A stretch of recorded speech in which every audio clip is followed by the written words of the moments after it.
So just a bit about me then. I'm Diane Porterfield-Bourne. I'm a nurse practitioner and I own the business called Born to Care. I'm a menopause nurse practitioner and I see private patients. I prescribe HRT and I'm based in Worcestershire. I work all over the UK advising people on menopause. So that's a little bit about me. So and I'm doing all these different talks for the Black Country Trust on menopause that's going on now until November. So this is just a little bit of a recap of what we've talked about in previous sessions. Just to recap about the menopause, it's the ending of fertility, the end of our monthly periods. So when we have no periods anymore, our eggs have dwindled down in our ovaries, and therefore we are deficient in estrogen. So when we become deficient in estrogen, our fertility ends, our periods end. We have to think about what hormone replacement therapy would be like. So when we're deficient in hormones, we would then be replacing the hormones we're deficient in. And the aim of these presentations, it's really about us raising awareness of menopause. And so we can talk more openly about it to improve our knowledge, improve our understanding at home and obviously within the workforce as well. Thank you, Tammy. So the symptoms of menopause and when do they start? Early menopause is really associated with women under the age of 40. This is called premature ovarian insufficiency. So this is when the ovaries fail at a very young age. And this is something that people need to be aware of, can have a real detrimental effect to their long-term health. Obviously, they're going to be developing symptoms of estrogen deficiency, but being deficient in estrogen from a very young age can have a huge impact on our cardiovascular system and our bone health in particular, as well as treating the symptoms. So women that do have premature ovarian insufficiency or early menopause need some really serious management from the gynae teams and just to support them with either hormone replacement therapy or the combined contraceptive pill. So the perimenopause is the time leading up to the very first day of your last period. So the perimenopausal stage can last for quite some years, anything for sort of like 2 years to 7 years, etc. And during the perimenopausal stage, you can still be having regular periods, or they can be rather sporadic, you know, once every 3 months, once every 6 months, but you're still menstruating, but you are having the symptoms of menopause as well. So the menopause is the first day of your very last period. So the menopause is actually just one day. That's the day that you enter it. It then carries on for a year. And so when you've completed a full 12 months without having a period, you're then classed as being postmenopausal. So there's a date that we always want you to remember, and that's the first day of your last period. So it is important to track menstrual cycles down.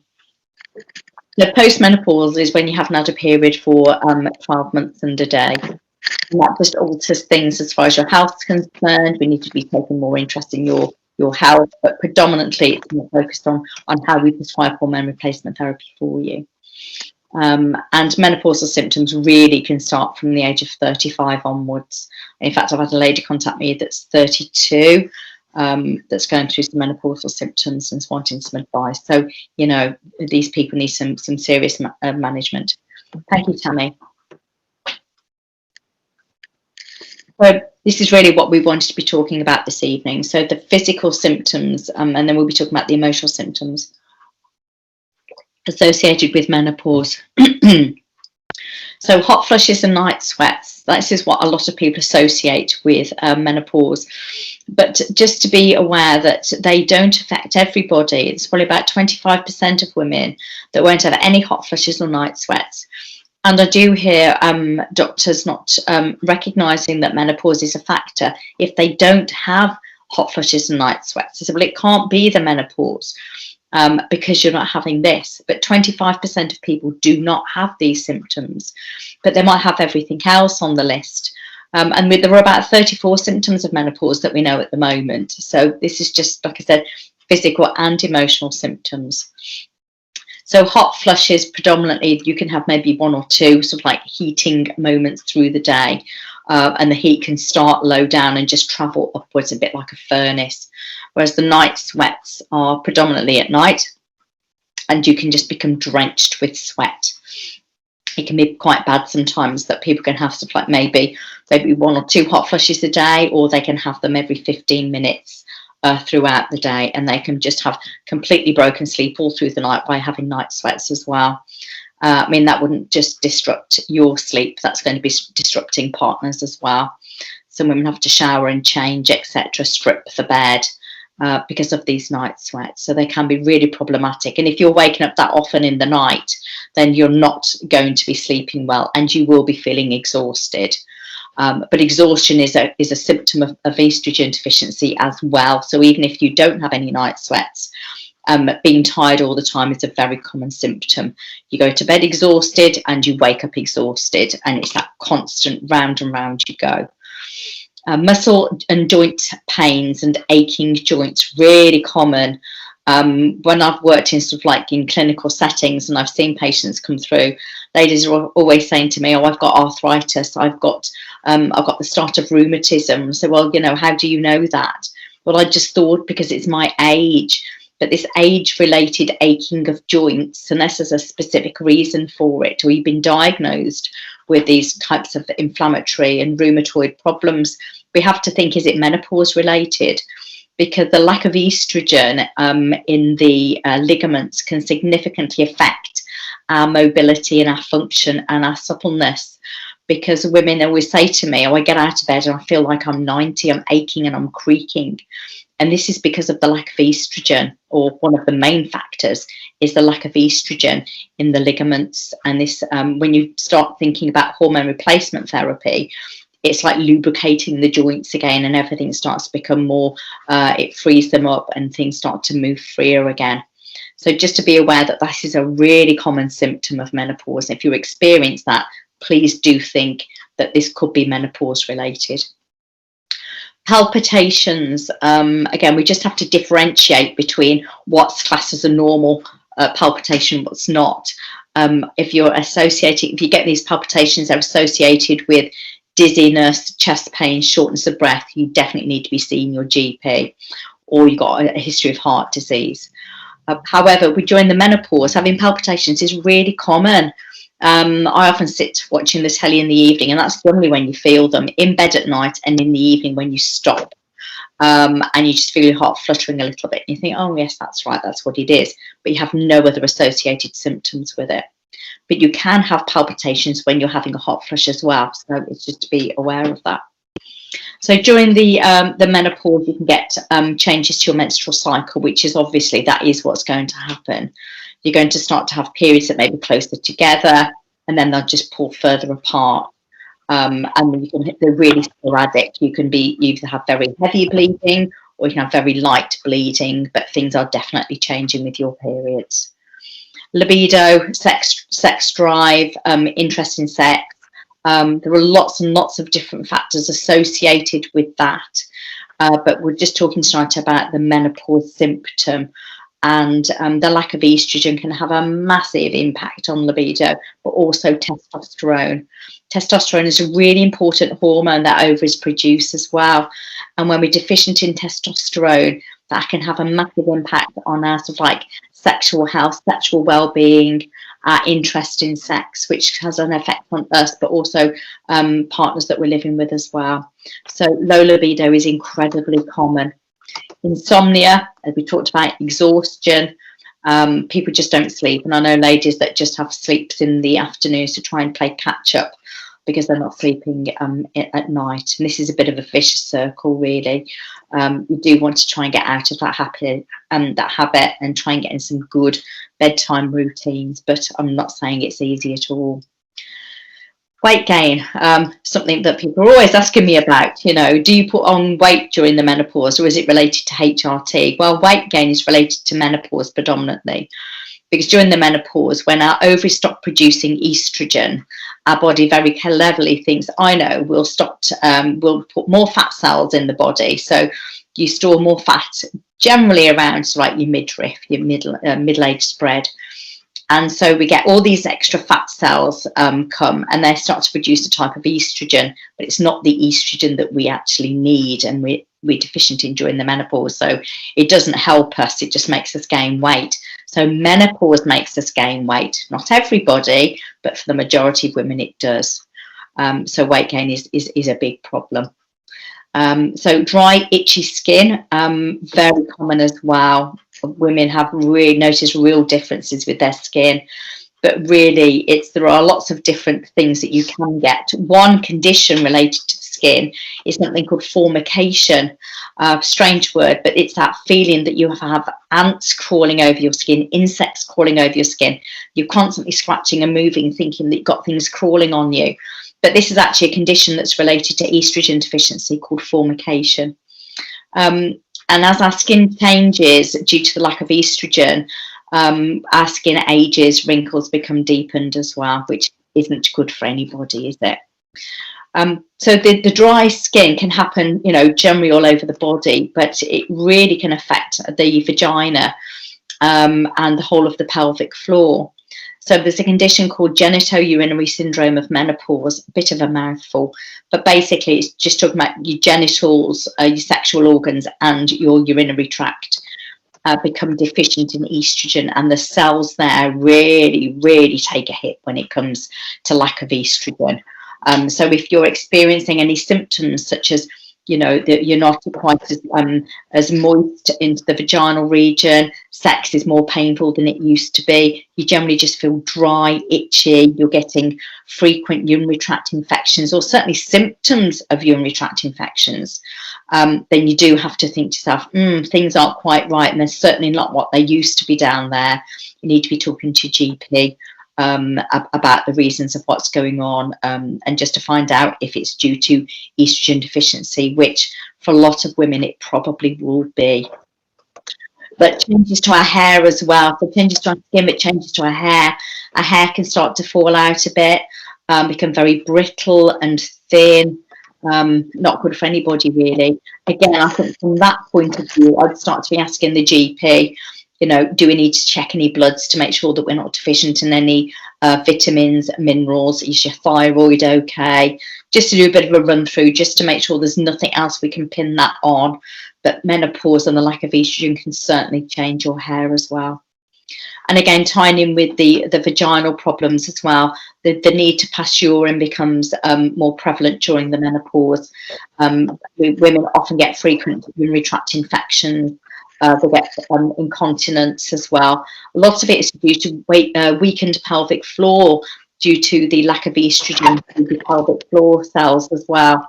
So urgency, urinary tract infections, people often treated for thrush and things like this, when really what we need to be looking at is what's going on down there.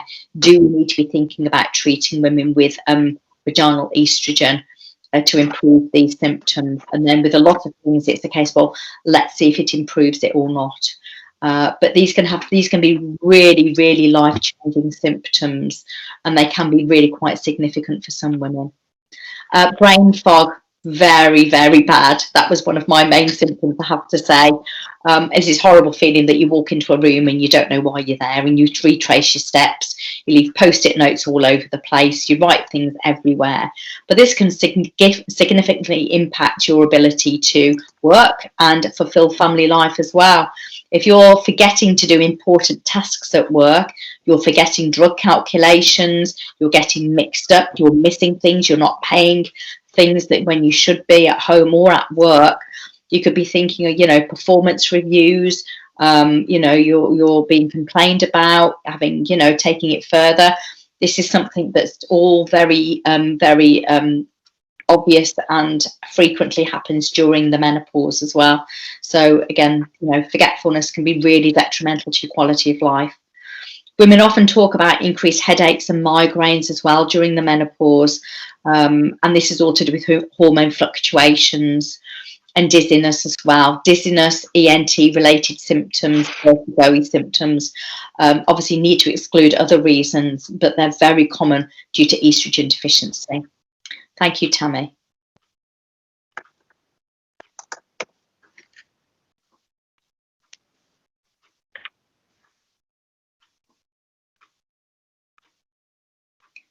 Nothing's happened. You haven't You haven't got the script now. There we Can go. you see? Can you see it now? Yeah, Fabulous. right. Okay, I'm going to put this slide up. This is really interesting. So this is describing what a hot flush is all about.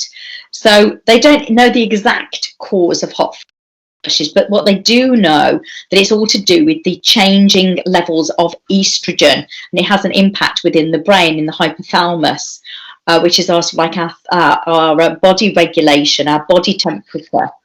So if you look at the top section there, it's called the thermoneutral zone.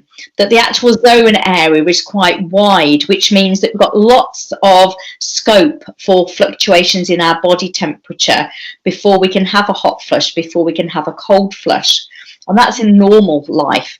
But if you look at the bottom section there, that we have a narrowing of the thermoneutral zone, and the narrowing of that zone inside the brain is due to stress and lack of estrogen as well. So therefore, we don't have much scope from being normal to having a hot flush to having cold shivers as well.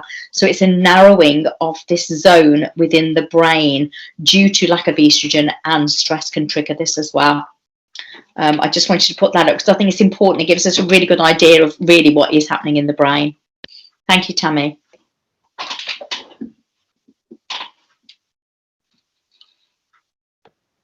So the emotional symptoms of menopause, which I'm just like talking about a few there, but there's obviously loads of them. And we can talk for a week on this as well. But a lot of menopause, the emotional symptoms of menopause are vast. But I mean, it goes into the whole of society and the way women feel about each other. And it's that fear of aging. Nobody wants to be reminded that you're getting old. And when you hit the menopause, it's just that awful feeling that I'm getting old now. And like I said, nobody wants to be reminded of that. So everything really to do with menopause has very negative connotations.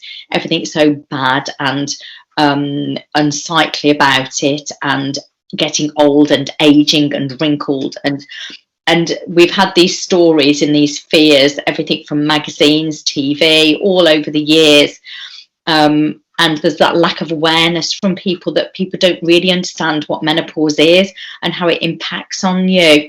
So all this that we read about and hear about, it just has such a negative effect.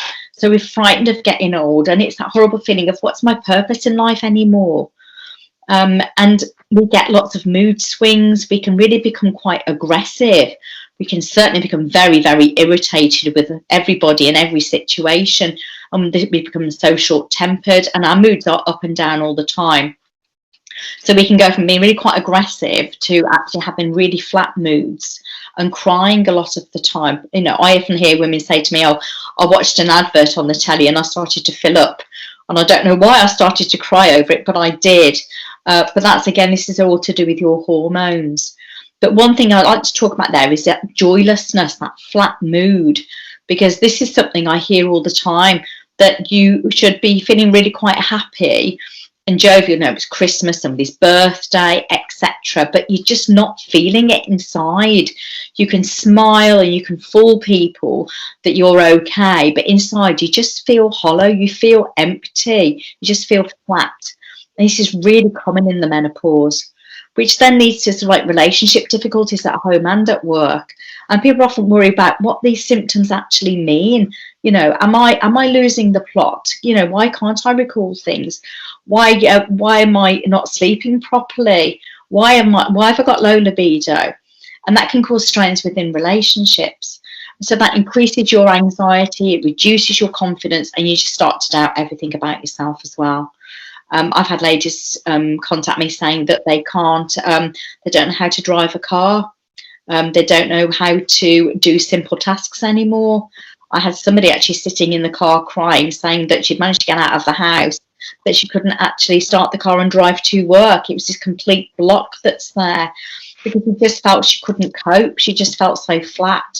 So there are so many issues around it. And like I said, we're just scratching the surface with this. But you know, a lot of people say to me that, you know, I feel really low because I've got old now, there's no purpose, and it's the ending of my fertility. I can't have children anymore. And so some people will be thinking, yay, it means I'm not going to have any periods anymore. But other people thinking that it's the ending of a purpose in your life, a role of life with being a mother. So So we all see it in a very different way, and it's just looking at how it can impact on people in many different ways. Thank you, Tammy.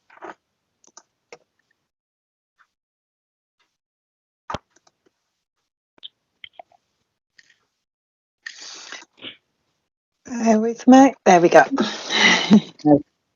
So this is just a quick slide, and it's that horrible feeling, where have I gone? You just don't feel the person that you used to be. You look in the mirror, and although you can see yourself, it's an older person, but inside you're just not feeling the person that you think you should be. So that's just to say, yeah, where have I gone to? What's happened to me? Thank you, Tammy.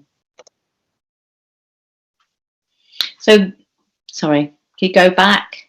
That's it. What are the causes? So the causes of the menopausal symptoms. Oh, This gremlin is being very, very naughty. there we go. So the lack of hormones, the lack of estrogen, the lack of testosterone really is driving these physical and the emotional symptoms as well. And of course, we're getting older, our bodies change, our viewpoint changes as well. We have issues with our own personal health. You know, we might not be as physically fit as we used to be. We might ache a little bit more, and then the menopausal symptoms are just exacerbating those symptoms as well. We may be prescribed medications that will exacerbate those symptoms as well. You know, for example, antidepressant medications, they can knock off your libido as well. And so it might be that you need to start to review some of the medications that you're taking. And a lot of things about menopause and about viewpoints are to do with how you cope and how you view your life. You know, are you a glass half full, glass half empty kind of person? And that does actually have a significant impact on how you deal with menopause symptoms as well as your lifestyle. Thank you, Tammy.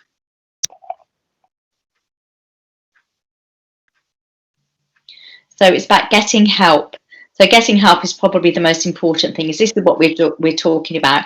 We're raising awareness. We're talking about the symptoms of menopause, but then where do we go from there? So we need to be discussing menopause with a GP or a health provider. Ideally, a doctor that specialises in women's health is a good place to start.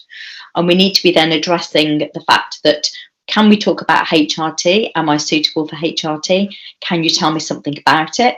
Or certainly, can you talk to me about other medications that you can prescribe that might support me? Talking is so important. I can't stress this enough, because raising awareness with our family and friends, they might have noticed that we've been struggling for quite some time, and we're in complete denial, but they might have been too scared to say something. But we have to be vocal. We have to say, you know, I've been learning something about menopause. I've been to a talk tonight and listened to this, and maybe that's what the problem is with me, and I've only just realised it. And we need to talk to family and friends, because a lot of our girlfriends are going to be of similar age to ourselves, and if we're experiencing these symptoms, then it might be that we can take the initiative and get them to start talking about it. Counselling, very, very good. Again, helps us have some structure to our thought processes, in which we can work through stages of why we're feeling the way we are, and to implement and put changes in place. Some complementary therapies can be very beneficial. Massage, meditation, mindfulness, yoga, anything that's going to de-stress us, that doesn't actually have an impact on the body, is really good. And social media, just be very selective with what you're listening to on social media. Make sure that they are people that do understand what they're talking about. There's lots of awful things that people write there, scaremongering other people, but it's really important that we do start, you know, sift out what's really good and what's irrelevant. And this is all about improving our lifestyle, our quality of life, whether we think about having hormone replacement therapy or not. Talking about menopause is about improving your health now and improving your health long term as well. Thank you.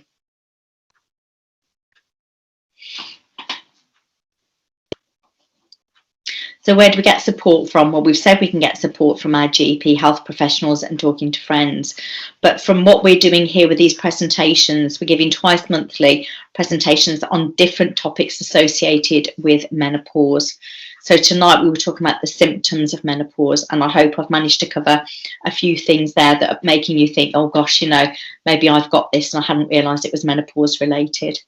It's about generating conversations and supporting each other. So after this session just finishes in the next few minutes, we'll be having the question and answer sessions, and then the Menopause Cafe, which is where it's going to be quite informal. We'll get into groups, large groups. You don't have to talk if you don't want to, but you can listen and you can participate, and we're going to talk about things, and I'll give you the question in a few moments. But getting support at work is really important, because this is the workplace meeting that we're having this evening. So speak to your manager, speak to the wellbeing and your Occi Health and HR teams as well, and get support with menopause if you think that you're suffering from symptoms and you do need support as well. But do talk to your GP. So there's websites there if you want to write those down. So the Black Country the Black Country Healthcare NHS Foundation Trust. That's my website beneath it, borntocare.co.uk. I've got information on menopause and about me. The Women's Health Concern is a really good website, lots of really good information about menopause, and that links in with the British Menopause Society one, which is beneath it. And then the NHS website for menopause as well. Thank you, Tammy. And next month, we're going to be talking about the treatments of menopause. So anybody that would like to be interested in getting your names down on that list, we're going to be talking about everything to do with primarily about HRT. I'm going into quite specific details about hormone replacement therapy and other treatments for menopause as well. So to recap tonight, then, we've talked about the physical and the psychological symptoms of menopause. And as the months go on, we will be bringing these subjects back up as well. And it'll be falling into different areas that we can home in on and we can focus more on as well. So we will be talking about these again. So today I've talked about just a little bit about how hormone replacement therapy can help you, because menopause is about a deficiency in a hormone. So what we're talking about with HRT is actually putting that hormone back in our bodies again, so that it's supporting our symptoms and our long-term health.